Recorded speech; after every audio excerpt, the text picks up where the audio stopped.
పొద్దున్న అన్నం తింటున్నావు ఈరోజు? ఇలా టిఫిన్ చేయబుద్ధి అవుతలేదు కదా. చపాతి బాగానే తింటావా ఇష్టంగా? ఇలా తినబుద్ధి అవుతలేదు కదా. అవునా? ఏం తినబుద్ధి అవుతుంది నీకు? బాక్స్ పెట్టుకోబోతున్నావు ఈరోజు లేట్ అవుతుందా ఈవినింగ్? బాగున్నాయి ఆ కూరలు? బాగుంది. వెజ్ బాగుంటుందా నాన్ వెజ్ బాగుంటుందా? నేను ఉండేదాన్ని రెండు బాగానే ఉంటుంది. నిన్న ఫిష్ పులుసు బాగుందా? బాగుంది. అందుకే తిన్నావు. పొద్దున్న అంతా పనామకి ఇచ్చిన.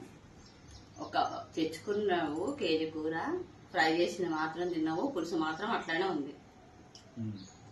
ఇంకోసారి దేకు సన్ని తిడుతుండు, ఎన్ని తెచ్చుకుంటాడో మమ్మీ ఒక్కడు తినాడు, ఏం లేదు వేస్ట్ అని. మొత్తం అందులో ఒక 2 పీసులు తిన్నావు నేను వండిన దాంట్లో. మిగతా మొత్తం ఇప్పుడు ఆమెకి ఇచ్చేసిన. పనామ అంటే మా ఇంట్లో పనామ అనుకునేరు అందరూ. మా ఇంట్లో పనామ ఏం లేదు. బయట కారిడార్స్ ఊపుతుంది, వాకిలు ఊపుతుంది, మా ఓనర్ వాళ్ళ ఇంట్లో పనిచేస్తుంది.